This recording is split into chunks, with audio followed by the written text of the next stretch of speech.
একটা অস্বস্তি চলছিল, বাংলাদেশে বিশৃঙ্খল অবস্থা, আমরা আতঙ্কেও ছিলাম। ওপাশে বেশ 10-15 দিন ধরে প্রায় 750 গাড়ি এবং আমাদের প্রায় বাইরের স্টেট থেকে প্রায় 100-150 ড্রাইভার ওপাশে ছিল।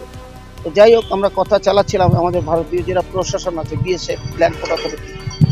আজ সকালবেলা কালকে আমাদের একটা আলোচনা হয়েছে, বাংলাদেশের পোর্ট, বাংলাদেশের কাস্টমস ডেপুটি কমিশনার, পোর্টের ডাইরেক্টর, ওরা এসেছিলেন আমাদের তরফ থেকে, আমরা ছিলাম এবং ল্যান্ড পোর্ট অথরিটি, বিএসএফ এর আধিকারিকরা ছিল। বিজিবি বাংলাদেশ এবং পোর্ট আমাদেরকে নিশ্চিত করেছে যে কোনো সমস্যা আমাদের হবে না, যেখানে যে আতঙ্ক হোক পোর্ট এলাকায় সমস্যা হবে না।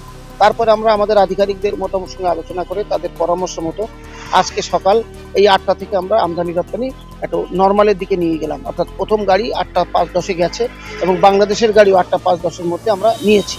অর্থাৎ আমদানি রপ্তানি ধীরে ধীরে স্বাভাবিক পর্যায়ে যাবে, এটা আমরা আশা করি। প্রত্যেকটা দেশেরই রাজনৈতিক পালাবদল হয়, সেই হিসাবে এখানেও পালাবদল হচ্ছে।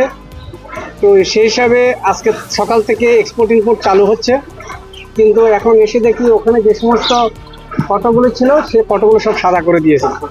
এখানে শেখ হাসিনা ফটো ছিল, শেখ মুজিবুর রহমানের ফটো ছিল, সেগুলো দেখি এখন সব সাদা করে দিয়েছে, রং লাগিয়ে দিয়েছে। কেন দিয়েছে সেটা জানি না, কিন্তু শেখ মুজিবুর রহমান তো জাতির পিতা, তাহলে ওরা কেন এগুলো সাদা করে দিল সেটা তো জানতে পারছি না।